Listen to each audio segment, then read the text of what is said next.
नमस्कार, जय हिंद, वंदे मातरम। प्यारे साथियों, स्वागत है आपका आपके अपने फेवरेट यूट्यूब चैनल जनमानस क्लासेज में। आपको बता दूं, ये सेशन आपके लिए बहुत ही इंपॉर्टेंट साबित होने वाला है और इसमें आपको 12 चैप्टर एक साथ मिले, 6 आपको दिख रहे हैं और 12 देखिए 12 चैप्टर पूरा मतलब केमिस्ट्री आपको किसी भी कंपटीशन एग्जाम के देखिए मैं आपको दिखा दे रहा हूँ, प्रमाण संरचना के दिखा दे पूरा स्ट्रक्चर्ड वे में कितना आपको इजीली सब चीज़ मिलने वाला है वन लाइनर के फॉर्म में। यदि आप किसी भी एग्जाम की तैयारी कर रहे हैं तो आपके लिए इंपॉर्टेंट साबित हो सकता है। तो प्यारे साथियों, आपको क्या करना है, पूरे सेशन को एक ब्लूटूथ या एयरफोन जो भी हो लगा के बैठ जाएं और जब तक आप ना ख़त्म कर ले जाएं तब तक आपको उठना नहीं है। और आज के बाद केमिस्ट्री की समस्या मैं आपको फिनिश करने वाला, लेकिन आपको वीडियो को पूरा देखना है। तो चलते हैं, आज की श्रृंखला को प्रारंभ करते हैं। रचना या एटॉमिक स्ट्रक्चर में पहला का परमाणु के नाभिक में क्या होते हैं, आप बताओगे प्रोटॉन तथा न्यूट्रॉन होते हैं। देखिए परमाणु के नाभिक में क्या प्रोटॉन न्यूट्रॉन और उसके बाहरी तरफ जो बाहरी कक्षा में कौन होता है, तो बताओ इलेक्ट्रॉन होता है। अब इन सबकी खोजकर्ता वगैरह के बारे में चर्चा करेंगे, परेशान ना हो, आपको कोई भी चीज़ अधूरी नहीं बताई जाएगी, बने रहें। एक ही तत्व कि वह परमाणु जिनकी परमाणु संख्याएं समान परंतु द्रव्यमान संख्याएं क्या होती भिन्न भिन्न हो, उसे क्या कहते हैं, आप बताओगे। उन्हें समस्थानिक कहा जाता है। देखिए क्या कहा गया है, जिनमें क्या है परमाणु की परमाणु संख्याएं या कहते हैं परमाणु क्रमांक समान हो लेकिन द्रव्यमान संख्या क्या हो भिन्न हो, उसे समस्थानिक कहा जाता है। अब बात करते हैं समस्थानिक, उन तत्वों को समस्थानिक कहा जाता है जिनके समान प्रोटॉन कहे या परमाणु की संख्या कहे, बात एक ही है। परमाणु समस्थानिक कहते हैं, समान प्रोटॉन होते हैं, भिन्न भिन्न न्यूट्रॉन होते हैं। तब भी न्यूट्रॉन भिन्न हो या द्रव्यमान भिन्न हो, बात एक ही हो जाएगा, तब भी उसको क्या कहेंगे, समस्थानिक ही कहा जाता है। हाइड्रोजन तत्व के समस्थानिक के अलग अलग नाम है। देखिए आप जानते क्या है, पहला इस प्रोटियम को 1H1 कहा जाता है, ड्यूटेरियम को 1H2 कहा जाता है, 1H2, और जबकि ट्राइटियम को 1H3। अब कैसे याद कर सकते, बड़े आराम से। देखिए ड्यू, जहाँ ड्यू शब्द लग जाता है वहाँ 2 और जहाँ ट्राई लग जाता है वहाँ 3, तो 1H2 1H1 सबको आप आसानी से याद सकते हैं। प्रोटियम, ड्यूटेरियम और ट्राइटियम। ट्राइटियम में जहाँ 3 1H1 को क्या बोलते हैं प्रोटियम, 1H2 को ड्यूटेरियम, 1H3 को ट्राइटियम कहा जाता है। और ये एक प्रकार का रेडियो समस्थानिक है ट्राइटियम। चलते हैं, अभी रेडियो समस्थानिक वाले चैप्टर में देखेंगे, परेशान होइएगा। हाइड्रोजन का ट्राइटियम समस्थानिक रेडियो सक्रियता का गुण प्रदर्शित करता है। देखिए इसमें कहा गया है रेडियो सक्रियता का गुण कौन व्यक्त करता है, बताओगे ट्राइटियम। अब बात किसी तत्व के सभी समस्थानिकों के परमाणुओं के इलेक्ट्रॉनों की संख्या क्या होती है, आप बताओगे समान होते हैं। सभी समस्थानिकों के परमाणु संख्या, देखिए परमाणु संख्या बराबर इलेक्ट्रॉन की संख्या बराबर क्या होता है, परमाणु क्रमांक, ये सब क्या होते हैं, इक्वल होते हैं। देखिए ई बराबर क्या होता है, पी। प्रोटॉनिक संख्या और इलेक्ट्रॉनिक संख्या क्या होती है, इक्वल होती है। ये चीज़ें आपको याद करके रखना है। देखिए सर्वाधिक पोलोनियम तत्व के समस्थानिक के कितना, लगभग 27 समस्थानिक किसके, आप बताओगे पोलोनियम के हैं। अब बात करते हैं वह तत्व जिनकी द्रव्यमान संख्याएं समान परंतु परमाणु संख्याएं भिन्न भिन्न होती हैं, उसे क्या कहते हैं, द्रव्यमान संख्याएं समान होती हैं, उसे संभारिक कहा जाता है। यहाँ पर लिखा है समस्थानिक, लेकिन आपको संभारिक कर लेना है। परमाणु संख्याएं भिन्न होती है, उसे क्या कहते हैं, आप बताओगे संभारिक कहा जाता है। यानी भार, यानी परमाणु भार, द्रव्यमान संख्या को ही परमाणु भार के नाम से जाना जाता है। तो परमाणु भार का क्या हो जाएगा, तो अब तो संभारिक हो जाएगा, आप इजीली याद कर सकते हो। 2 ऐसे परमाणु जिनके नाभिक में न्यूट्रॉनों की संख्या समान होती है, वो न्यूट्रॉन, जहां न्यूट्रॉन समान वहां सब न्यूट्रॉनिक, तो आप इजीली याद कर सकते हो। किसी तत्व के परमाणु क्रमांक 17, द्रव्यमान संख्या 36 है, तो उसके न्यूट्रॉनों की संख्या, तो आपको बता दूं n बराबर क्या होता है। यदि इसको ज्ञात करना तो n न्यूट्रॉन संख्या ज्ञात करना हो तो क्या यानी द्रव्यमान संख्या माइनस क्या होता है, परमाणु क्रमांक। द्रव्यमान संख्या में से परमाणु क्रमांक घटा दोगे तो आपको न्यूट्रॉनों की संख्या पता चल जाएगी। तो इसका उत्तर क्या हो जाएगा, 36 में से 17 घटाएंगे तो 19 आएगा न्यूट्रॉनों संख्या। देखिए इसमें कहा गया है न्यूट्रॉनों संख्या इक्वल टू द्रव्यमान संख्या माइनस परमाणु क्रमांक, आप घटाएंगे तुरंत आपको इजीली निकल आएगा। न्यूट्रॉन की खोज किसने किया, तो बताओ चैडविक ने। ईंटा पर नाचो, आपने जानते होंगे, ईंट पर नाच कह सकते हो, ईंट पर नाच। देखिए ई से इलेक्ट्रॉन की खोज करा थॉमसन ने, पा से प्रोटॉन की खोज करा रदरफोर्ड ने, जबकि नाचो या नाचे तो ना से हो जाएगा आपका न्यूट्रॉन की खोजकर्ता चैडविक। आप इजीली याद कर सकते हो प्यारे साथियों। अब बात होती है कि परमाणु विद्युतः क्या होते हैं। परमाणु विद्युत रूप से क्या होते हैं, उदासीन होते हैं। एक ही कक्षा में उपस्थित दो इलेक्ट्रॉन जो है कि स्पिन क्या होते हैं, उनकी क्वांटम संख्या विपरीत। तो एक तो ये किसका दिशा होगा, तो एक अपोजिट दिशा में होते हैं। दो इलेक्ट्रॉन जो होते हैं वो हमेशा विपरीत दिशा में कार्य करते हैं। बस वह आयन जिनके इलेक्ट्रॉनों की संख्या समान होती है वो उन्हें सम इलेक्ट्रॉनिक कहा जाता है। जिनमें इलेक्ट्रॉनों की संख्या समान होती है उसे सम इलेक्ट्रॉनिक कहा जाता है। अब बात होती है परमाणुओं में सबसे छोटा परमाणु क्या है। हाइड्रोजन का परमाणु सबसे छोटा होता है। वही परमाणु सिद्धांत सबसे पहले किसने प्रतिपादित किया था, तो बताओगे डाल्टन साहब ने जो है परमाणु सिद्धांत को प्रतिपादित किया था। वही कैथोड किरण जो है इलेक्ट्रॉन की स्ट्रीम होती है, किसकी बनी होती है, बताओ इलेक्ट्रॉन की स्ट्रीम होती है। किसी भी तोलांकी भार तथा संयोजकता के गुणनफल को परमाणु भार के बराबर होता है। यदि कहा जाए तोलांकी भार और संयोजकता को गुणा कर दिया जाए तो परमाणु भार प्राप्त होता है। देखिए कितनी जबरदस्त क्वेश्चन आंसर इसमें है। अब आप जानते हो कॉम्पिटिटिव क्वेश्चन में क्वेश्चन आंसर ही अक्सर पूछे जाते हैं, न्यूमेरिकल्स वगैरह बहुत कम पूछे जाते हैं। 8वीं कक्षा का अभिविन्यास चुंबकीय क्वांटम संख्या से नियंत्रित होता है। यदि कहा जाए आणविक संख्या का अभिविन्यास किससे नियंत्रित होता है, तो इसका उत्तर आप क्या बताओगे प्यारे साथियों, क्वांटम संख्या से जो है नियंत्रित होता है। नेक्स्ट है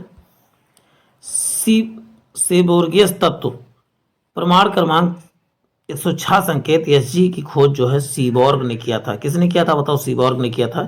इसका परमाणु क्रमांक कितना, 106, जबकि आप बताओगे इसका सिंबल Sg है। इसकी खोज सीबोर्ग साहब ने किया था।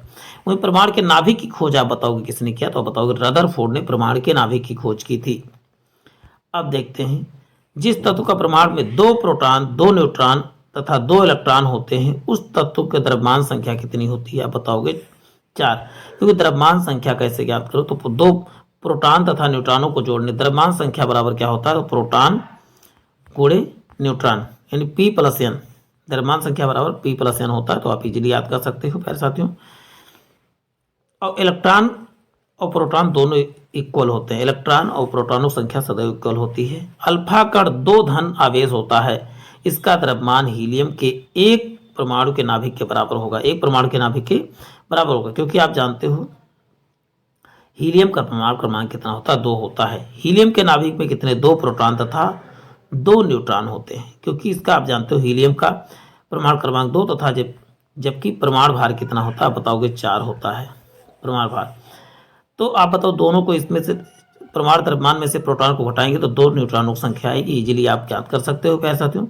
परमाणु की कक्षा में भरने के नियंत्रित करने का सिद्धांत किसने दिया, तो आप बताओ, आप वाउ ने दिया था। तो प्यारे साथियों आपको नेक्स्ट सेशन की तरफ लेके चलते हैं। नेक्स्ट चैप्टर देखिए, आपको द्रव्य यानी मैटर से संबंधित क्वेश्चन आ रहे हैं प्यारे साथियों, बने रहें। प्रत्येक ऐसी वस्तु जो स्थान घेरती है जिसमें द्रव्यमान होता है एवं जिन्हें ज्ञानेंद्रियों से अनुभव किया जा सकता है वो क्या कहलाती हैं, तो बताओ द्रव्य कहलाती हैं। जैसे जल, लकड़ी और वायु क्या है, तो बताओगे ये सब क्या है जिनको अनुभव किया जा सकता है, वो सब भी क्या है द्रव्य। जैसे दूध हो गया, लोहा हो गया, ये सब क्या है द्रव्य है। देखिए जैसे अब बात करते हैं भौतिक अवस्था के आधार पर सामान्यतः द्रव 3 अवस्थाओं में पाई जाती है, ठोस, द्रव और गैस। वैसे 5 अवस्थाएं प्रचलित, लेकिन मुख्यतः कितनी अवस्थाएं, तो बताओ 4 अवस्थाएं। अभी 5 अवस्थाएं, 3 को अभी चर्चा कर लेते हैं, उनकी भी चर्चा कर लूंगा, बने रहें। ठोस का आयतन व आकार निश्चित होता है। द्रव्य का आयतन तो अब कहा गया है द्रव का आयतन तो निश्चित होता है, लेकिन आकार क्यों नहीं। आप द्रव को देखिए बाल्टी में रखें तो बाल्टी का आकार धारण करे, लोटे में रखें तो लोटो का आकार, लेकिन यदि 1 लीटर तो बाल्टी में रखें, कहीं पर भी रखें 1 लीटर ही रहेगा। मतलब आयतन वो जितना घेरता है वो हर जगह घेरेगा, लेकिन आकार उसका जो है अनिश्चित होता है। जबकि गैसों का ना तो आकार निश्चित होता है ना तो आकृति, दोनों भी, आयतन भी नहीं। आप पता चला ढेर सारे गैस को एक गैस सिलेंडर में भर दिया जाता है कंप्रेस करके, इसका मतलब क्या है, उसका आयतन भी निश्चित नहीं है, आकार भी निश्चित नहीं है। तो ये बात हो गया गैसों। गैस कितना तो आयतन निश्चित ना तो आकार, तो इजीली आप देखो ठोसों में क्या है आयतन आकार दोनों, जबकि द्रव में क्या है केवल आयतन निश्चित, आकार बिल्कुल निश्चित नहीं। आकार तो पात्र के अनुसार धारण कर लेता है। अब ये चौथी अवस्था की बात कर लेते हैं प्यारे साथियों, प्लाज्मा। प्लाज्मा द्रव की चौथी अवस्था कहा जाता है। यह गैस की विशिष्ट अवस्थाओं जो अति उच्च ताप पर प्राप्त किए जाते हैं। खोजकर्ता इरविन लैमूर हैं। प्लाज्मा की खोज का इरविन जो है लैंगमूर है। सूर्य की अधिकांश भाग किस अवस्था में है, तो बताओगे प्लाज्मा की अवस्था में है। जब किसी पदार्थ को अति उच्च ताप पर गर्म किया जाता है, तो सूर्य किस प्रकार, सूर्य के अधिकांश भाग जो है किस अवस्था में पाया जाता है, तो प्लाज्मा अवस्था में पाया जाता है। अब बात करते हैं बॉस आइंस्टीन कंडेंसेट द्रव की पांचवी अवस्था है या अत्यंत निम्न ताप पर। देखिए दोनों में अंतर यहां पर देख लीजिए, प्लाज्मा जो है अति उच्च ताप पर, जबकि बोस आइंस्टीन कंडेंसेट क्या है, अत्यंत निम्न ताप पर प्राप्त किया जाता है। इससे इसे अत्यधिक कम घनत्व वाली गैसें कहते हैं। किसे, बॉस आइंस्टीन कंडेंसेट को कहा जाता है अत्यधिक निम्न घनत्व वाली गैसें कौन सी, तो मतलब बॉस आइंस्टीन संघटन। अब बात करते हैं, देखिए किसी पदार्थ की अवस्थाएं ठोस, द्रव, गैस, उनके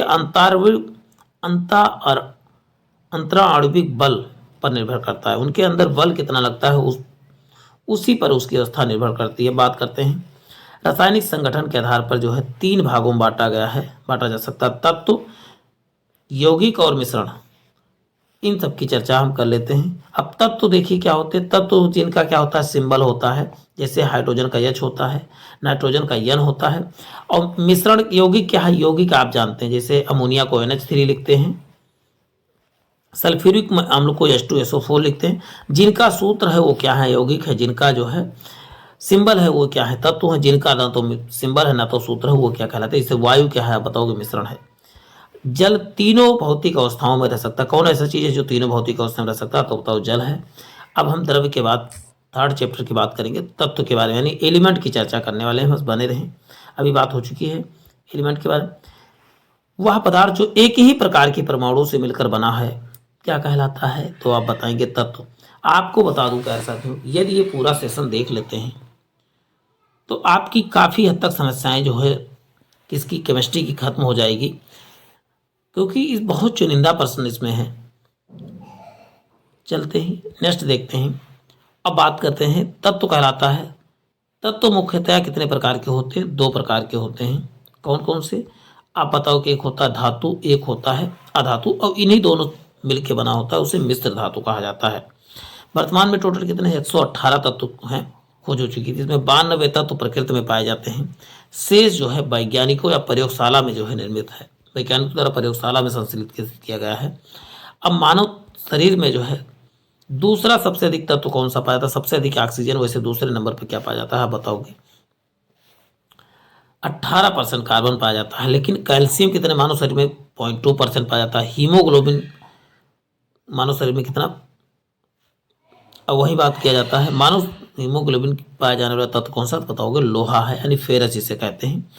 अब बात करते हैं, देखिए पौधों के फलहरित में पाया जाने वाला यानी कि क्लोरोफिल बनाने में कौन सा तत्व सहायक है, तो आप बताओ मैग्नीशियम, जिसका सिंबल Mg होता है। सबसे भारी धातु कौन सी है, तो बताओ ओस्मियम है। सबसे भारी ठोस अधातु कौन है, सबसे भारी, देखिए अधातु बाद ठोस अधातु कौन था, तो स्टैटिन है। सबसे भारी ठोस अधातु की बात किया जाए तो आप बताओ स्टैटिन, अधातु स्टैटिन। ये क्वेश्चन आपको स्क्रीनशॉट जरूर ले लेने हैं। सबसे हल्की गैस अधातु कौन सी, सबसे हल्की गैस अधातु हो जाएगा हाइड्रोजन। सबसे भारी गैस अधातु, जब देखिए सबसे भारी गैस अधातु, ये हल्की गैस अधातु कहा गया, जबकि भारी गैस अधातु कहा जाएगा तो रेडॉन हो जाएगा। सबसे भारी गैस अधातु में अब बताओ रेडॉन। अब बात करते हैं सबसे अधिक विद्युत ऋणात्मक वाला तत्व कौन सा है, विद्युत ऋणात्मक वाला तत्व आप बताओगे क्या हो जाएगा, फ्लोरीन। लेकिन विद्युत धनात्मक वाला तत्व क्या हो जाएगा, बताओगे सीजियम। क्या है, विद्युत धनात्मक वाला तत्व है सीजियम। नेक्स्ट है ब्रह्मांड में सबसे अधिक पाया जाने वाला तत्व कौन सा है, तो हाइड्रोजन जो है सबसे अधिक पाया जाने वाला तत्व है। सबसे अधिक क्या, तो बताओ हाइड्रोजन। सूर्य में सबसे अधिक पाया जाने वाला तत्व कौन सा, तो हाइड्रोजन क्या है, सूर्य में पाया जाने वाला। कितने % पाया जाता है, तो इसका उत्तर बताएं 71% सूर्य पाया जाता है। लेकिन वायुमंडल में जो है क्या, नाइट्रोजन 78% पाया जाता है। दोनों में अंतर आप कर लीजिए।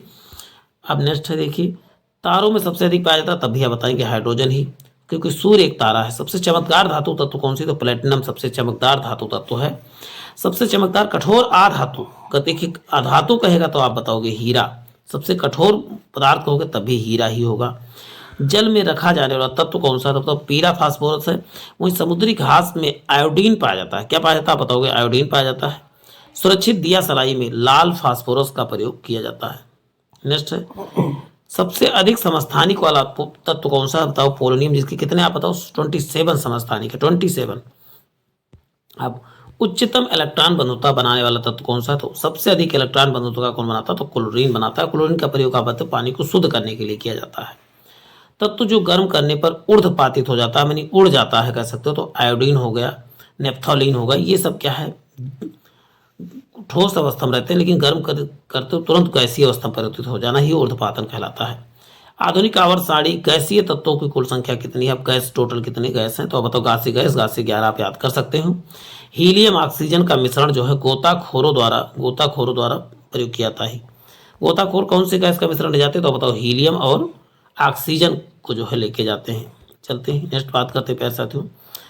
अधातु में धातु अधातु दोनों के गुण प्रकट होते हैं, तो आप बताओ उपधातु में जो है धातु अधातु दोनों के गुण प्राप्त होते हैं, उन्हीं को उपधातु, जैसे होता है सिलिकॉन, जर्मेनियम, आर्सेनिक, एंटीमनी और टेलोरियम, ये क्या है? तो बताओ उपधातुएं हैं।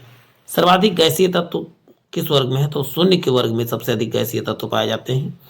एक परमाणु तत्व है अक्रिय गैसें कौन कौन सी? तो बताओगे helium, neon, argon, krypton, xenon, radon. Total कितनी आप बताओगे? 6 गैसें। वैसे 6 सातवीं भी मान्यता प्राप्त हो गई है। चलते हैं नेक्स्ट बात करते हैं विद्युत का सबसे अच्छा सुचालक तत्व कौन सा? बताओ चांदी है। विद्युत सुचालक अधातु कौन सी? तो बताओ ग्रेफाइट या अपवाद के तौर पर देखिए विद्युत जो अधातु होती विद्युत का चालक नहीं होती, लेकिन आपको बता दो ग्रेफाइट जो पेंसिल में यूज होता है वो अपवाद के तौर पे क्या है? आप बताओगे अधातुएं हैं। सर्वाधिक आयनन विभव यानी आयनोजाइजेशन पोटेंशियल किसकी? तो हीलियम की सबसे अधिक आयनन विभव है। न्यूनतम आयनन विभव किसकी होती? तो बताओगे सीजियम की न्यूनतम आयनन विभव है। और जबकि कहते हैं सबसे अधिक धनात्मक तत्व कौन सा? तो बताओगे सीजियम है। तो जिसमें धनात्मकता सबसे अधिक उसमें आयनन विभव सबसे कम होता है।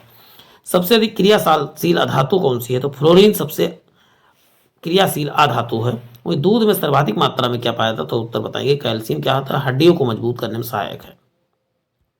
नेक्स्ट जीवित मानव शरीर में सबसे कम मात्रा में पाया जाता है, तो बताओ सबसे कम मात्रा में मैग्नीज। वही वायु का प्रमुख घटक क्या है? तो वायु का प्रमुख घटक आप बताएंगे इसका उत्तर नाइट्रोजन हो जाएगा। पृथ्वी की भूप्रपटी या क्रस्ट पे पाए जाने वाले तत्व का प्रतिशत का देख लेते हैं। सबसे अधिक क्या पाया जाता है? ऑक्सीजन, फिर सिलिकॉन, फिर एल्युमिनियम, फिर लोहा, फिर कैल्शियम, फिर सोडियम, फिर पोटेशियम, फिर मैग्नीशियम। सबसे अधिक क्या पाया जाता है? ऑक्सीजन, फिर क्या आता है? सिलिकॉन, फिर एल्युमिनियम, फिर लोहा। आप इसको क्रम याद कर सकते हैं, लेकिन ऑक्सीजन पहले नंबर पर आएगा, फिर सिलिकॉन दूसरे नंबर पर आएगा। मानव शरीर में तत्वों का प्रतिशत सबसे अधिक किसका? कार्बन, फिर उसके 65 से 70% क्या होता है? ऑक्सीजन, फिर 18% कार्बन होता है, हाइड्रोजन, फिर nitrogen, calcium, phosphorus, potassium, sulphur, sodium और लोहा बहुत कम मात्रा में पाया जाता है, लेकिन लोहा की कमी से एनीमिया नामक बीमारी हो जाती है। अब चलते इसमें फोर्थ चैप्टर की बात करते हैं, मिश्रण, यौगिक और मिश्रण चैप्टर के बारे में बात कर लेते हैं। देखिए कंपाउंड एंड मिश्रण कहा गया कि वह पदार्थ जो 2 या 2 से अधिक तत्वों को निश्चित अनुपात में रासायनिक संयोग से बनता है उसे क्या कहते हैं? आप बताओगे यौगिक कहा जाता है। निश्चित अनुपात रहेगा तभी यौगिक होंगे, इसकी चर्चा इसको समझ लीजिए। जैसे जल किससे? तो H2A यानी हाइड्रोजन के 2 अणु तथा ऑक्सीजन के 1 अणु मिले हैं, यानी इसका 2:1 का अनुपात है, निश्चित अनुपात से मिलाए जाते हैं, उसी को कहा जाता है। तो जैसे लवण, चीनी, शर्करा, देखिए मेथेन, एल्कोहल, इन सब का सूत्र होता है, आप इजीली याद कर सकते हो। जैसे चीनी का भी सूत्र होता है, लवण का, नमक का सूत्र NaCl होता है, तो आप इजीली याद कर सकते हो। क्लोरोफॉर्म, ये सब क्या है? तो आप बताओगे ये यौगिक हैं। अब आते 2 से अधिक तत्वों की यौगिक, अधिक तत्वों तथा यौगिकों को किसी भी अनुपात में मिलाने पर, जब किसी भी अनुपात में मिलाया जाता है तो उसी को मिश्रण कहा जाता है। वायु अनेक गैसों का क्या है? तो आप बताओ मिश्रण है। जैसे पीतल और तांबा जस्ता से क्या बनता है? तो पीतल तांबा और जस्ता के मिश्रण से बनता है। अब बात करते हैं पेट्रोलियम से विभिन्न अवयवों के किस विधि द्वारा प्राप्त किया था? प्रभाजी, पेट्रोलियम पास से प्रभाजी आसुन के द्वारा जो है बनाया जाता है, पेट्रोलियम को शुद्ध किया जाता है। वहीं बता पेट्रोलियम, मिट्टी का तेल, दूध और ग्लूकोज से, ग्लूकोज क्या है? तो बताओ यौगिक है ग्लूकोज। अब और ये सब क्या है? पेट्रोलियम, ये सब दूध, ये सब क्या है? तो बताओ ये सब है क्या? आप बताओगे ये हैं मिश्रण। जबकि ग्लूकोज का सूत्र होता है, तो ग्लूकोज क्या बताओगे, यौगिक होता है। मिश्रणों को पृथक करने की विधि क्या है, तो क्रिस्टलन विधि है, ऊर्ध्वपातन विधि, पर्जवासी आसवन और भाप आसवन। ये क्या है, मिश्रण को अलग करने की पद्धति, यानी कि एक को दूसरे से अलग कर दिया जाए। आसवन प्रक्रिया साधारण जल आसवन प्रक्रिया के द्वारा ही आसुत जल, आसुत जल क्या होता है, जो डॉक्टर सुई लगाता है जिसमें पानी मिला कि वो आसुत जल ही होता है। आसुत जल में विद्युत नहीं चल सकती, ये चीज़ याद करके रखना है। जब दो द्रवों के क्वथनांकों में अंतर अधिक होता है उनके मिश्रण को आसवन विधि द्वारा जो है पृथक किया जाता है। दो द्रवों का क्या कहते हैं, क्वथनांकों का अंतर अधिक होता है तो उसे आसवन विधि के द्वारा जो है अलग किया जा सकता है। नवसादा तथा नमक के मिश्रण को पृथक किया जा सकता है तो होता है ऊर्ध्वपातन विधि द्वारा, नम की जगह नमक कर दीजिए, सही हो जाएगा। तो ऊर्ध्वपातन पर की द्वारा। अब बात करते हैं गर्म करने पर बिना द्रव किए दल गैस में बदलने की प्रक्रिया, ऊर्ध्वपातन को ही सब्लिमेशन कहा जाता है या उदातीकरण कहा जाता है, कह सकते हो। जैसे कपूर जो है डायरेक्ट गैस में बदल जाता है। ये सब क्या है तो बताओ ऊर्ध्वपातन पर। अब यौगिक के बाद हम जो है नेक्स्ट चैप्टर की बात करेंगे, अम्ल क्षार की बात करेंगे। ये हमारा 5वां चैप्टर है।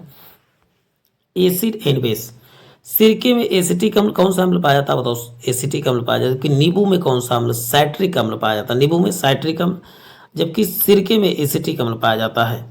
अब बात करते हैं अम्ल और छाल मिलाने पर क्या बनता है, लवण। और अम्ल छाल मिलाने पर इनकी प्रकृति कैसी हो जाती है, इनकी प्रकृति जो उदासीन हो जाती है। वही दूध में कौन सा बताओ, लैक्टिक एसिड पाया जाता है। फलों के रसों को सुरक्षित रखने के लिए कौन सा अम्ल का प्रयोग किया था, तो फलों के रसों को फार्मिक अम्ल में रखा, फा से फल, फा से फार्मिक एसिड। और कहीं की आगजेलिक, वैसे खाद्य पदार्थों में कहेगा तो आपको आगजेलिक अम्ल लगाना। खट्टे पदार्थों को में कौन सा अब साइट्रिक अम्ल। वही ग्लूटामिक अम्ल प्राकृतिक स्रोत क्या है तो होता है गेहूँ है, घास से गेहूँ, घास से ग्लूटामिक अम्ल गेहूँ में पाया जाता है। खाद्य पदार्थों को परीक्षण करने के लिए आप खाद्य पदार्थ देखिए, बेंजोइक अम्ल की बात आ गई ना। बेंजोइक अम्ल का प्रयोग किसमें, खाद्य पदार्थ को लंबे समय तक सड़ने से बचाने के लिए किसका प्रयोग, बेंजोइक अम्ल का प्रयोग किया था। विस्फोटक पदार्थ बनाने में सल्फ्यूरिक अम्ल व सांद्र नाइट्रिक अम्ल का प्रयोग होता है। संचायक बैटरी, यानी बैटरी में किसका अम्ल, तो बताओ सल्फ्यूरिक अम्ल का प्रयोग किया था। अब बात करते हैं अम्ल का पीएच मान कितना, 7 से कम होता है वो क्या होता है बताओ अम्लीय, 7 से अधिक है तो क्या होता है क्षारीय, जबकि केवल 7 है तो अब हो जाएगा उदासीन। जैसे जल और नमक का दोनों का पीएच मान 7 होता है, ये उदासीन होते हैं। क्षार को छूने पर साबुन जैसा लगता है, क्षार को छुएंगे तो कैसा लगेगा, तो बताओ साबुन जैसा महसूस होगा। अब वही बात करते हैं फार्मिक अम्ल में फलों को संरक्षित करने, चमड़ा उद्योग में रबड़ बनाने में फार्मिक अम्ल का प्रयोग किया जाता है। वहीं अम्ल स्वाद में कैसा होता है, अम्ल स्वाद में खट्टा होता है, जबकि क्षार जो होता है कड़वा होता है। अम्ल नीले लिटमस को क्या करता है, लाल। आ नीला याद कर लीजिए, आ नीला, आ से क्या हो जाएगा अम्ल, और नीले को लाल कौन करता है तो बताओगे, अम्ल नीले को लाल कर देता है, तो आप इजीली याद कर सकते हो अनीला। और वही छलानी याद कर सकते हो, छलानी। छा से क्या हो छार, और ला से लाल, ना से लीना, यानी छार जो है लाल को नीला कर देता है, लाल लिटमस पेपर को नीला कर देता है, इजीली आप याद कर सकते हो। देखिए छार लाल लिटमस को क्या कर देता है, नीला कर देता है, तो इजीली आप जब चींटियाँ काटती हैं तो चींटियाँ काटती हैं तो फार्मिक एसिड निकालती हैं। वही कपड़े के जंग के धब्बे हटाने के लिए किसका प्रयोग करते हैं तो बताओ आक्जेलिक अम्ल का प्रयोग जो है दाग और धब्बे हटाने के लिए किया जाता है कपड़े के। सोडा वाटर व कोल्ड ड्रिंक में कौन सा अम्ल पाया जाता है, कार्बनिक अम्ल या कार्बन डाइऑक्साइड पाया जाता है। ये चीज याद करके कार्बन डाइऑक्साइड मिलाने के बाद उसमें कार्बोलिक अम्ल का निर्माण होता है। सेब में कौन सा, तो मैलिक अम्ल। अंगूर में कौन सा, साइट्रिक अम्ल। वहीं अम्लराज 3 भाग में सांद्र हाइड्रोक्लोरिक अम्ल तथा 1 भाग में जो है नाइट्रिक अम्ल, यानी 3HCl प्लस जो है HNO3 मिलाने पर क्या बनता है, कोरिजिया बनता है, जिसमें सोना घुल जाता है। अब बात करते हैं पेट की अम्लता दूर करने के लिए किसका, मिल्क ऑफ मैग्नीशिया का प्रयोग किया जाता है। MgOH का होल्ट है जिसका MgOH का होल्ट है, इसका सूत्र होता है मिल्क ऑफ मैग्नीशिया का। इसको पेट की अम्लता को दूर करने के लिए प्रयोग किया जाता है, यानी गैस बना होता है तो इनो में इसी का प्रयोग किया जाता है। हाइड्रोक्लोरिक अम्ल यानी HCl, नाइट्रिक अम्ल HCl आदि प्रबल अम्ल के उदाहरण है। प्रबल अम्ल, सबसे प्रबल अम्ल पूछा जाए तो हाइड्रोक्लोरिक अम्ल ही है, दूसरे नंबर पे नाइट्रिक अम्ल कह सकते हैं। वह अम्ल जो केवल आंशिक रूप से आयनित होते हैं वो दुर्बल अम्ल कहलाते हैं, यानी वीक एसिड कहलाते हैं। अधिकांश कार्बनिक अम्ल जैसे एसिटिक अम्ल, बेंजोइक अम्ल आदि ये क्या है तो आप बताओगे दुर्बल अम्ल होते हैं। अब देखिए छठे चैप्टर की चर्चा मैं करने जा रहा हूँ। छठा चैप्टर आपका क्या है तो ईंधन है।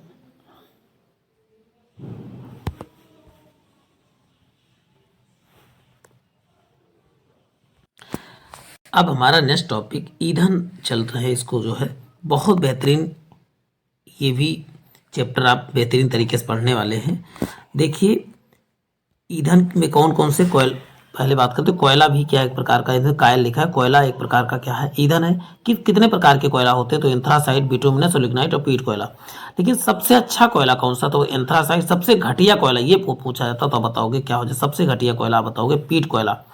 अब बात करते हैं बात देखो इसमें कहा एंथ्रासाइट कोयला सर्वोत्तम कोयला है। एंथ्रासाइट कैसा है तो बताओगे ए से एंथ्रासाइट, ए से A1 क्वालिटी का कह सकते हो, A1 क्वालिटी का कोयला है एंथ्रासाइट, A1 क्वालिटी, आप इजिली याद कर सकते हो। और बिटुमिनस, बा से भारत। भारत में कौन सा कोयला सबसे अधिक पाया जाता है, तो आप बताओगे बिटुमिनस कोयला भारत में पाया जाता है। अब बात करते हैं नेक्स्ट। अब बिटुमिनस को क्या कहते हैं, मुलायम कोयला के नाम से जाना जाता है, जबकि लिग्नाइट को भूरा कोयला के नाम से, लिग्नाइट को क्या भूरा कोयला, जबकि बिटुमिनस को मुलायम कोयला के नाम से जाना जाता है। इन सब कुछ चीज़ों को अब बात करते हैं। वायु की उपस्थिति में कोयले को गर्म करने या जलाने की क्रिया को कोयले का भंजक आसवन कहलाता है। यानी वायु की अनुपस्थिति में कोयले को जलाना क्या है, कोयले का भंजक आसवन कहलाता है। राकेट ईंधन को पड़ोदक कहते हैं, जो राकेट में ईंधन भरा जाता है उसे पड़ोदक कहा जाता है। देखिए राकेट ईंधन को आप बताएंगे पड़ोदक कहा जाता है। पेट्रोलियम गैस में क्या क्या होता है, तो बताओगे ब्यूटेन, प्रोपेन और इथेन होता है। पेट्रोलियम गैस में क्या क्या होता है, तो बताओगे ब्यूटेन, प्रोपेन और इथेन। तो ये चीज़ें याद करके रखना है। अब बात करते हैं हाइड्रोजन को भविष्य का ईंधन किसे कहा जाता है, तो हाइड्रोजन को भविष्य के ईंधन के नाम से जाना जाता है। वही मीथेन, इथेन क्या है, एक मतलब प्राकृतिक गैस के घटक हैं। आप बताएं सीएनजी में कौन कौन से गैस होते हैं, तो आप बताएंगे मेथेन, एथेन और प्रोपेन होता है सीएनजी गैस में। क्या याद करोगे, मेथेन, एथेन, प्रोपेन। तो ऐसे याद करो सीएनजी मैप। सीएनजी गैस कैसे घर पे पहुंचता है, तो आपने देखा पाइप के द्वारा सीएनजी पहुंचा है, तो कैसे मैप के द्वारा उनको पता करता हूँ। मे से मैथेन, ए से एथेन और पी से प्रोपेन, तो 3 गैसों का मिश्रण है सीएनजी। जबकि यही एलपीजी कहा जाए, एलपीजी में कौन कौन से, तो बीपी। एलपीजी इतनी महंगी है कि लोगों को बीपी हाई हो जाए, तो बी से ब्यूटेन और पी से प्रोपेन किस क्या होता है, तो आप बताओगे एलपीजी में ब्यूटेन और प्रोपेन गैस का मिश्रण है। जबकि एलपीजी का full form liquefied petroleum gas होता है, लिक्विफाइड पेट्रोलियम गैस। अभी इन सब चीज़ों को देखेंगे भी। अब बात करते हैं कोयला, पेट्रोल, डीजल, केरोसिन तेल में प्राकृतिक गैस आदि जो है ये सब क्या है, तो जीवाश्म ईंधन है, जो जमीन से निकलते हैं। जहाँ वो लगभग जीवाश्म ईंधन ही होते हैं, जहाँ से जमीन, जहाँ से जीवाश्म, आप याद कर सकते हो। Biogas, methane, carbon dioxide, hydrogen sulphide का मिश्रण। बायोगैस किसका मिश्रण होता है, तो सामान्यतः मेथेन तथा कार्बन डाइऑक्साइड, लेकिन नाम मात्र में हाइड्रोजन और सल्फाइड भी होते हैं, लेकिन मुख्यतः मेथेन तथा कार्बन डाइऑक्साइड का ही मिश्रण होता है। मीथेन को मार्स गैस के नाम से जाना जाता है। अब बात करते हैं भाप अंगार गैस, या इसी को वाटर गैस कहते हैं। तो वाटर गैस का निर्माण कैसे होता है, तो आप क्या बताओगे, CO और प्लस क्या होता है, H, यानी कि कार्बन मोनोऑक्साइड प्लस हाइड्रोजन से मिलकर बनता हो। देखिए जल यहाँ पर है, जहाँ जल होगा वहाँ H2 तो होगा ही, तो आप इजीली याद कर सकते हो।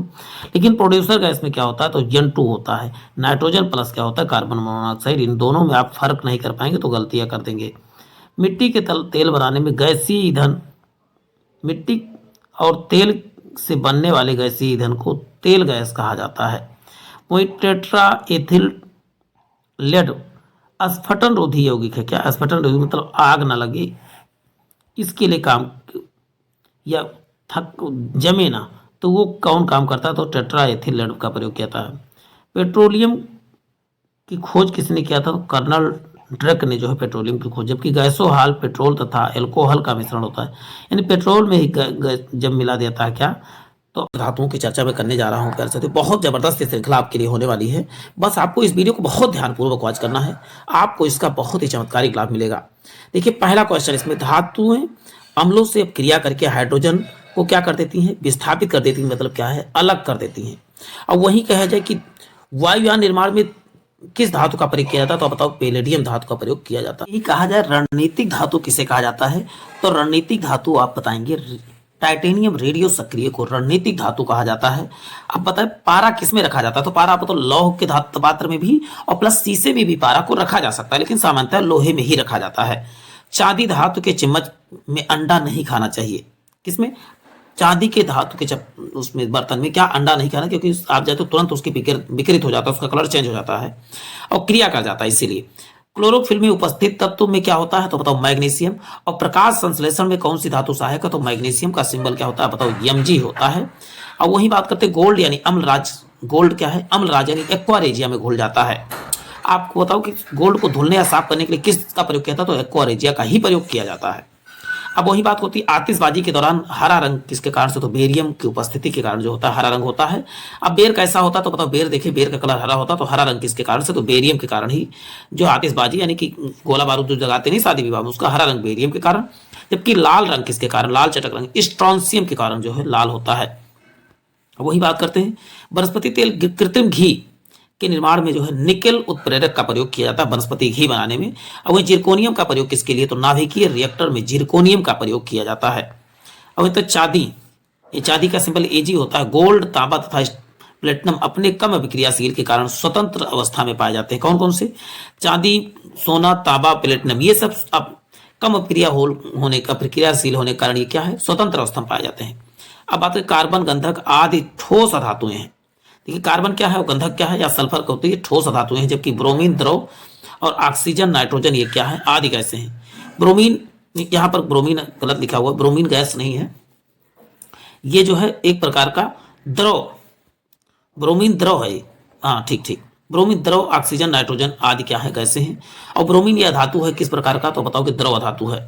चलते हैं नेक्स्ट देख लेते हैं। हीरा एवं ग्रेफाइट जो है कार्बन के क्रिस्टलीय प्रूफ मतलब शुद्धतम प्रूफ कौन से हैं तो हीरा और ग्रेफाइट हैं। वही बात करते हैं हीरा कठोर एवं विद्युत का कुचालक होता है। इसका प्रयोग जो है आभूषण एवं कांच को काटने में किया जाता है। किसका प्रयोग तो बताओ कि हीरा का प्रयोग जो होता है आभूषण तथा कांच को काटने में किया जाता है। दो या दो से अधिक धातुओं अथवा एक धातु अथवा एक अधातु के समांग मिश्रण को जो है मिश्र धातु कहा जाता है। एक धातु और एक अधातु के मिश्रण को समांग मिश्रण कहा जाता है। अब बात करते हैं जब पारा किसी धातु से मिलकर मिश्र धातु बनाता है तो जब पारा को किसी धातु के साथ मिलाया जाता है उस प्रक्रिया को बोलते हैं अमलगम, या क्या कहा जाता है बताओगे अमलगम कहा जाता है। अब बात करते हैं नेक्स्ट कि मिश्र धातु में कम से कम एक धातु तत्व होना आवश्यक है। ये चीज याद कर रखना, मिश्र धातु कम से कम एक धातु तत्व बना आवश्यक, लेकिन मुख्य रूप से मिश्र धातु, हाँ ठीक है। अब बात करते हैं मिश्र धातु की कठोरता घटत धातु की तुलना में क्या होती है अधिक होती है। करेक्ट, धातुओं की तुलना में जो है मिश्र धातुएं अधिक कठोर होती हैं। इसका ये मतलब है तांबा एल्युमिनियम मिला के क्या बनता है तो आप बताओगे रोल गोल्ड सोना कैसे बनता है। तांबा और एल्युमिनियम दोनों को मिला दिया जाए तो रोल गोल्ड सोना बनता है। अब बात करते हैं तांबा और जिंक से क्या बनता है बताओगे पीतल जो क्या बनता है, तांबा तथा जिंक से पीतल बनता है। वही तांबा तथा टिन से क्या बनता है आप बताओगे कांसा बनता है। तांबा तथा टिन से आप बताएं कांसा। लेड और टिन से क्या बनता है सोल्डर जो है लेड और टिन से बनता है। सोल्डर किससे बनता है बताओ लेड और टिन से। वही नाइक्रोम का विद्युत तापन अवयव के लिए उपयोग किया जाता है। किसका तो बताओगे नाइक्रोम का प्रयोग जो होता है विद्युत तापन के अवयव के रूप में प्रयोग किया जाता है। वहीं एल्युमिनियम ऑक्साइड का सूत्र आपको जरूर याद करना है Al2O3 उभयधर्मी ऑक्साइड है। धातुओं के ऑक्साइड कैसे होते हैं तो बताओगे क्षारीय, जबकि अधातुओं के ऑक्साइड कैसे होते हैं तो बताओगे उदासीन और अम्लीय दोनों होते हैं। धातुएं कैसे होती है आप बताओगे क्षारीय, जबकि अधातुएं कैसे होती हैं तो उदासीन तथा अम्लीय दोनों प्रकृति की पाई जाती हैं। अब हम नेक्स्ट चैप्टर की बात करेंगे। नेक्स्ट चैप्टर हमारा क्या है तो आप बताओगे जल है, 8वां चैप्टर। ये सब बहुत छोटे छोटे चैप्टर हैं, क्वेश्चन इसमें इनसे जरूर बनते रहते हैं तो इनको भी आपको देखना। जैसे आप पिछला चैप्टर पढ़े हैं 6 चैप्टर। कठोर जल का साबुन के साथ फेन नहीं बनता, ये चीज याद करें। कठोर जल की पहचान क्या है, इसके साबुन के साथ ये झाग नहीं बनाते हैं। जल की अस्थायी कठोरता कैल्शियम तथा मैग्नीशियम के क्लोराइड तथा सल्फेट के घुले होने के कारण से होता है।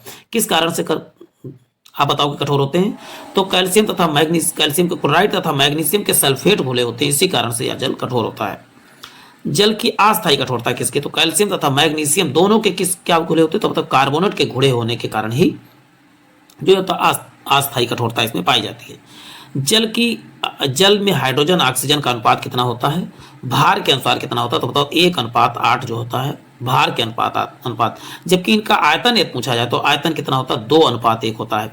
अब कैसे H2O तो आयतन तो देखिए 2 और यहाँ पर 1। अब वहीं आप बात करें तो हाइड्रोजन और ऑक्सीजन, यहाँ पर हाइड्रोजन का परमाणु क्रमांक 1 होता है और ऑक्सीजन का 8 होता है। ऐसे करके 1:8 तो भार के अनुसार 1:8 कर लीजिएगा।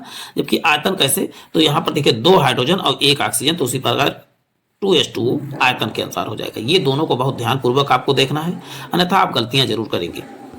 समुद्री जल में सर्वाधिक मात्रा में क्या पाया जाता है बताओ? सोडियम क्लोराइड यानी NaCl, यानी NaCl मतलब नमक समुद्री जल में सबसे अधिक पाया जाता है। अब बात करते हैं जल का अणुभार कितना होता है, आप बताओगे 18, जबकि भारी जल का कितना होता है? 20 होता है। जल का अणुसूत्र आप क्या बताओगे? अणुसूत्र H2O होता है। यहाँ पर H2O, यहाँ पर HO2 लिखा था वो गलत था, ठीक है, इसको करेक्ट कर ले सभी लोग। वही भारी जल का अणुभार कितना बताओ? 20 होता है।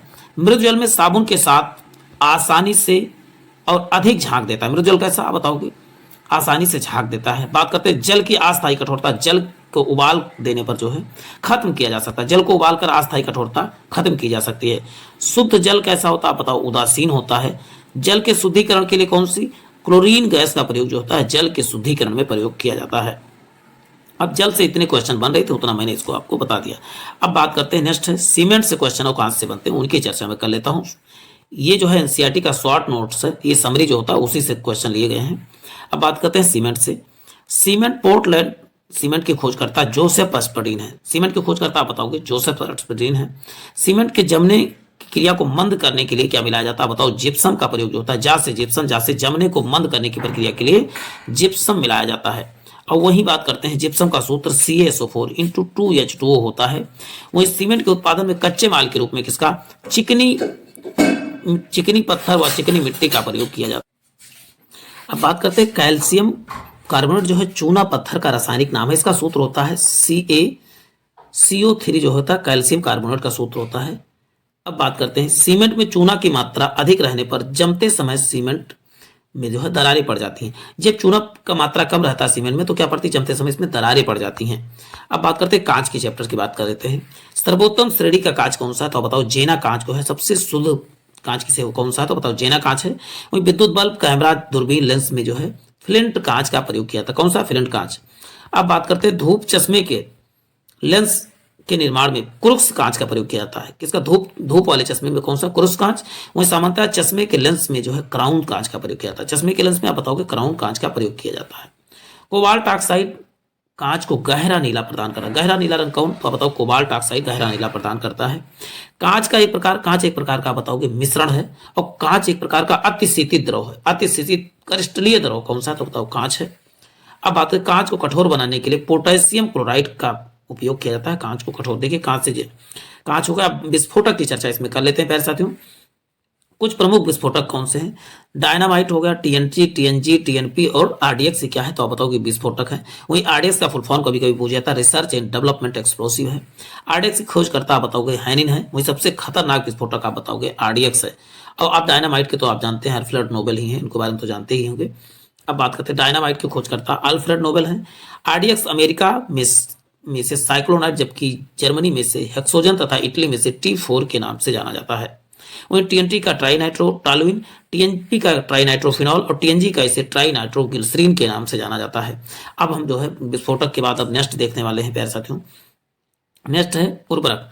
ये सब बहुत छोटे छोटे चैप्टर्स हैं लेकिन बहुत ही इंपॉर्टेंट होते हैं। चलते हैं। सड़ी गली कार्बनिक वस्तुओं के तैयार की गई खाद को कंपोस्ट कहा जाता है। कंपोस्ट कैसे? सड़ी गली वस्तुओं को सड़ा के तैयार की जाती है। यूरिया में नाइट्रोजन का प्रतिशत आप जानते हो कितना होता है? 46%। यूरिया में नाइट्रोजन किस रूप में उपस्थित होता है बताओ? नाइट्रोजन एमाइड के रूप में उपस्थित होता है। यूरिया में नाइट्रोजनी उर्वरक नाइट्रोलियम का एक उर्वरक है। वहीं सामान्य उर्वरकों में जिन 3 तत्वों का सबसे अधिक आवश्यकता होती है जैसे नाइट्रोजन, फास्फोरस और पोटेशियम, इन्हीं तत्वों की सबसे अधिक उर्वरकों में आवश्यकता होती है। NPK के नाम से इनको जाना जाता है।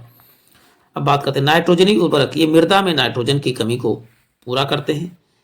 जैसे उदाहरण है यूरिया, अमोनिया, नाइट्रोजन नाइट्रेट और कैल्शियम साइनेमाइड आदि, ये जो है क्या है इसके उदाहरण है। अब बात करते हैं फास्फेटी उर्वरक। ये मृदा में फास्फोरस की कमी को पूरा करते हैं। उदाहरण के तौर पर सुपर फास्फेट लाइम और ट्रिपल सुपर फास्फेट। तो इन दोनों का नाम याद करना। फास्फेटी उर्वरक कौन में आते हैं? जिसमें फास्फेट शब्द आपको लिख जाए तो आपको आंसर में लगा ही देंगे, तो फास्फेट दिख जाए वहां पर फास्फेटी उर्वरक हो जाए। पोटास उर्वरक कौन से हैं? पोटेशियम की कमी को पूरा करते हैं। उदाहरण के तौर पर पोटेशियम क्लोराइड, पोटेशियम नाइट्रेट और पोटेशियम सल्फेट। पोटेशियम उसमें लगा ही रहेगा तो इसको याद करने की कोई जरूरत नहीं है।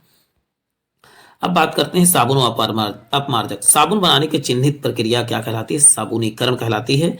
अपमार्जक शोधन अभिकर्ता एक प्रकार का साफ करने का कार्य करता है। जैसे कपड़ा साफ करने में डिटर्जेंट का प्रयोग किया जाता है। डिटर्जेंट के पृष्ठ तनाव के सिद्धांत पर कार्य करते हैं। क्या क्या करता है, जहां पर डिटर्जेंट लगाया जाता है वहां पृष्ठ तनाव कम हो जाता है। साबुन बनाने में कास्टिक सोडा, कास्टिक पोटास आदि जो है क्षारीय पदार्थ प्रयुक्त किए जाते हैं। वही बात करते हैं उच्च वसीय अम्लों में सोडियम और पोटेशियम लवण साबुन कहलाते हैं। सोडियम और पोटेशियम लवण क्या कहलाते हैं, आप बताओ, साबुन कहलाते हैं। वही बात करते हैं वनस्पति तेल साबुन बनाने में प्रयुक्त होता है। वनस्पति तेल किसमें, आप बताओ, साबुन बनाने में प्रयुक्त होता है। जो साबुन प्लास्टिक सोडा से बनाए जाते हैं, कास्टिक सोडा से बनाए जाते हैं, अर्थात जो उच्च वसीय अम्लों को सोडियम लवण होते हैं, उन्हें कठोर साबुन कहा जाता है। किसे जो कास्टिक सोडा बनाए जाते हैं उन्हें क्या बोलते हैं, कठोर साबुन कहा जाता है, जैसे कपड़ा धुलने वाला साबुन। वही बता दो पोटेशियम लवण से बनाए जाते हैं मुलायम साबुन। नहाने वाला साबुन किससे बनाया जाता है, पोटेशियम लवण से बनाए जाते हैं। देखिए उर्वरक और देखा हमने और साबुन वगैरह देखा। अब हम बात करते हैं तेल और वसा की चर्चा कर लेते हैं। अब तेल वसा के चैप्टर्स की चर्चा हम करते हैं। जैसे वनस्पति तथा जंतुओं में तेल और वसा पाए जाते हैं। वनस्पति तथा जंतुओं में क्या पाए जाते हैं, आप तो तेल व वसा पाए जाते हैं। जैसे जंतुओं से प्राप्त होने वाली प्रमुख वसा क्या है, लाट, तैलो, घी आदि, मक्खन ही क्या है, तो बताओगे ये है जंतुओं से प्राप्त वसा। वही जैतून का तेल यानी ऑलिव ऑयल जिसे कहते हैं, अलसी का तेल यानी लाइन सीड ऑयल, सरसों का तेल यानी मस्टर्ड ऑयल, मूंगफली का तेल यानी ग्राउंड नट ऑयल वनस्पति से प्राप्त होने वाले तेल हैं। तो आप वनस्पति तेल जो पेड़ पौधों के जो है से पाए जाते हैं, वनस्पतियों से प्राप्त उसे वनस्पति ऑयल, जो जंतुओं से पाए जाते हैं उसे जंतु ऑयल कहा जाता है। अब बात करते हैं जैसे व्हेल का तेल यानी कॉड लिवर ऑयल जंतुओं से प्राप्त होने वाला तेल है। वही साधारण ताप पर तेल जो है किस अवस्था में होते हैं, तो बताओ द्रव अवस्था में होते हैं। साधारण ताप पर वसा जो है क्या होते हैं, ठोस होते हैं। साधारण ताप पर वसा कैसे होते हैं, बताओगे, ठोस होते हैं। अब बात करते हैं तेल और ठोस में यही अंतर है। साधारण ताप पर तेल क्या होते हैं, द्रव, और साधारण ताप पर वसा क्या होते हैं, तो बताओ ठोस होते हैं। संतृप्त वसा अम्लों इन अनसैचुरेटेड फैटी एसिड में ग्लिसरॉल जो साधारण ताप पर द्रव होते हैं वह हाइड्रोजन कहलाते हैं। वही सूरजमुखी का तेल हृदय रोगियों के लिए प्रयुक्त होता है। हृदय रोगियों के लिए कौन सा, तो बताओ सूरजमुखी का तेल प्रयोग में लाया जाता है। वनस्पति तेल का भोजन के रूप में तथा साबुन बनाने में उपयोग किया जाता है। किसका, वनस्पति तेल का। तेल व वसा शुद्ध अवस्था में रंगहीन होते हैं। तेल वसा शुद्ध अवस्था में क्या होते हैं, आप बताओ, रंगीन का कोई रंग नहीं होता है। अब बताओ तेल व वसा कार्बनिक विलय जैसे ईथर, बेंजीन, क्लोरोफॉर्म में विलय होते हैं। तेल वसा किसमें, तो बताओ किसमें, तो आप बताएंगे ईथर, बेंजीन, क्लोरोफॉर्म, ये क्या है, तो बताओ ये विलय होते हैं। वनस्पति घी का गलनांक शरीर के ताप से क्या होता है, कम होता है। यानी शरीर का ताप 37 डिग्री होता है, उससे भी इसका गलनांक कम होता है। पेट्रोलियम और गैसों की बात कर लेते हैं। ये लास्ट चैप्टर है प्यारे साथियों। पेट्रोलियम और गैसों की चर्चा के बाद ये क्लास वाइंड अप होगी। उसके बाद आपको बता दूं कि बायोलॉजी की पूरा जो है पूरी एनसीईआरटी की निचोड़ पड़े हुए हैं, फिजिक्स की पूरा निचोड़ पड़ा हुआ है। ये जो है अब उसके बाद जो है पूरा हिस्ट्री का एनसीईआरटी का हम निचोड़ लेके आने वाले हैं। तो प्यारे साथियों बने रहें और हिस्ट्री के भी एनसीईआरटी निचोड़ को जरूर देखें। अब बात करते हैं पेट्रोलियम की चर्चा हम कर लेते हैं। जैसे पेट्रोल, डीजल तथा केरोसिन आदि जो है ये खनिज तेल के उदाहरण है, जबकि पेट्रोलियम हाइड्रोकार्बन का एक जटिल मिश्रण है। क्या, हाइड्रोकार्बन का जटिल मिश्रण ही क्या है, तो आप बताओगे पेट्रोलियम। हाइड्रोकार्बन का प्राकृतिक स्रोत क्या है, तो बताओगे जीव भार है। प्राकृतिक स्रोत क्या है, तो बताओगे ये जीवाश्म कह सकते हो इसे। अब बात करते हैं जीव भार। अब बात करते हैं कार के इंजन में नॉकिंग से बचने के लिए टेट्राएथिल लेड का प्रयोग किया जाता है। नॉकिंग मतलब तेल जम न जाए, इसलिए इसमें क्या किसका प्रयोग किया जाता है, तो बताओगे टेट्राएथिल लेड का प्रयोग किया जाता है नॉकिंग से बचने के। व्यापारिक वैक्सीन पेट्रोलियम से निकाला जाता है। वैक्सीन किससे, तो आप बताओगे पेट्रोलियम से। पेट्रोलियम तथा एल्कोहल के मिश्रण को जो है गैसोहाल कहा जाता है। आज पेट्रोल नहीं, आज गैसोहाल ही बिकता है। पेट्रोल में जब एल्कोहल मिला जाता है तो उसे गैसोहाल कहा जाता है। गैसोलीन के नमूने की गुणवत्ता को पता इसके ऑक्टेन संख्या, गैसोलीन या पेट्रोल की संख्या, पेट्रोल की शुद्धता ज्ञात करने के लिए ऑक्टेन संख्या का प्रयोग किया जाता है। बायोडीजल बनाने में रतन ज्योति या जेट्रोफा नामक वनस्पति का उपयोग किया जाता है, जबकि पेट्रोलियम एक प्रकार का क्या है, तो आप बताओगे प्राकृतिक ईंधन है। वही रसोई गैस यानी एलपीजी में ब्यूटेन तथा प्रोपेन। एलपीजी इतनी महंगी है कि लोगों की क्या हो जाए, आप बताओगे बीपी हाई हो जाए, तो एलपीजी क्या हो जाएगा, ब्यूटेन प्रोपेन। डीजल इंजन में प्रयुक्त ईंधन जो है डीजल की वाष्प तथा वायु का प्रयोग करता है। डीजल की वाष्प और वायु का प्रयोग करके जो है इंजन चलता है। अब बात करते हैं पेट्रोल क्या है, एक द्रव। पेट्रोलियम को क्या कहा जाता है, द्रव सोना कहा जाता है, द्रव स्वर्ण कहा जाता है। अब गैसों की चर्चा कर लेते हैं प्यारे साथियों। आग बुझाने में कार्बन डाइऑक्साइड गैस का प्रयोग किया जाता है। आग बुझाने में किसका, बताओ कार्बन डाइऑक्साइड। लेकिन आग किसके बिना, ऑक्सीजन के बिना आग नहीं लग सकता है। मीथेन गोबर गैस का प्रमुख घटक है। गोबर गैस में मीथेन यानी कि CH4 और प्लस जो होता है कार्बन डाइऑक्साइड यानी CO2 मिलके क्या बनता है, बताओ मीथेन गैस, सॉरी गोबर गैस बनता है। ऑक्सीजन आग लगाने में क्या है, सहायक गैस है। और वैसे कहा जाता है जीवन मानव मानव के लिए जीवनदायी गैस है। अब वही बात करते हैं हम कि पेड़ पौधे रात में कार्बन डाइऑक्साइड गैस निकालते हैं और दिन में क्या है, ऑक्सीजन गैस निकालते हैं। जिनॉन को स्ट्रेंजर गैस कहते हैं। जिनॉन को किस नाम से जाना था, स्ट्रेंजर गैस के नाम से जाना जाता है। वहीं सल्फर डाइऑक्साइड को क्रैकिंग गैस के नाम से जाना जाता है। सल्फर डाइऑक्साइड को क्या बोलते हैं, क्रैकिंग गैस के। और वही बात करते हैं एथिलीन गैस, जो है कच्चे फलों को कृत्रिम रूप से पकाने के लिए प्रयोग किया जाने वाला गैस है। एथिलीन, कच्चे गैस को पकाने के लिए किसका, एथिलीन गैस का प्रयोग किया जाता है। गुब्बारों को उड़ाने के लिए किसका गैस, तो हीलियम गैस भरी जाती है। गुब्बारों में कौन सी, हीलियम गैस भरी जाती है। अच्छा, वैसे सबसे हल्की गैस हाइड्रोजन होती है, लेकिन वो क्रियाशील होती है, इसीलिए जो है हीलियम गैस का प्रयोग किया जाता है। वायुयान के टायरों में भी हीलियम गैस का ही प्रयोग किया जाता है। प्रकाशीय सजावट तथा विज्ञापन के लिए विसर्जन नलिकाओं में प्रयुक्त होने वाली गैस क्या है, तो बताओ, नियॉन गैस है। अब बात करते हैं अक्रिय गैसें, रेडॉन जो है वायुमंडल में नहीं पाई जाती हैं, जबकि ये रेडॉन एक समय जब भूकंप आने वाला होता तभी जो है रेडॉन गैस, अब कहीं पर नहीं शब्द लिखा होता, इसको जरूर ध्यान दिया करिए, जिसका प्रयोग जो होता है कैंसर के उपचार में किया जाता है। मोटर वाहनों के धुएं से निकलने वाली विषैली गैस की कौन कौन सी, तो बताओ, कार्बन मोनोऑक्साइड यानी CO है। वही बात करते हैं रेफ्रिजरेटर में जल को ठंडा करने के लिए अमोनिया गैस का प्रयोग किया जाता है। किसका, आप बताएंगे, अमोनिया गैस। दलदली भूमि, धान का खेत, मीथेन गैस का प्रमुख स्रोत है। दलदली भूमि, धान का खेत किसके स्रोत है, बताओ, मीथेन गैस का स्रोत है। वही कोयले की खानों में प्रायः जो है विस्फोट मीथेन गैस के कारण होता है। किसके कारण, तो बताओ, मीथेन गैस के। अब बात करते हैं सल्फर डाइऑक्साइड जो है अम्लीय सल्फर डाइऑक्साइड क्या है, गैस अम्लीय वर्षा के लिए क्या होती है, उत्तरदायी। और नाइट्रोजन डाइऑक्साइड भी अम्लीय वर्षा के लिए उत्तरदायी होती है। तो दो गैसें आपको याद करें, एक SO2, एक होता है दूसरा NO2। अब बात करते हैं हाइड्रोजन सल्फाइड यानी H2S, रंगहीन गैस, इससे सड़े गले या मछली की गंध आती कह सकते हो। अमोनिया का जलीय विलयन जो है लाल लिटमस को नीला कर देता है। क्या, लाल लिटमस को नीला कर देता है। अमोनिया रंगहीन तीखी गंध वाली गैस है, इसे सूंघने पर छींक तथा आंखों में आंसू आ जाती है। अब बात करते हैं इसका जलीय विलयन जो होता है, क्या बताओगे, क्षारीय होती है या जल में अति विलय होती है। जल में क्या है, बताओ, अति विलय होती है। नेक्स्ट है, अब बात करते हैं मस्टर्ड गैस या विषैली गैस, जिसका प्रयोग प्रथम विश्व युद्ध में रासायनिक हथियार के रूप में प्रयोग किया गया था।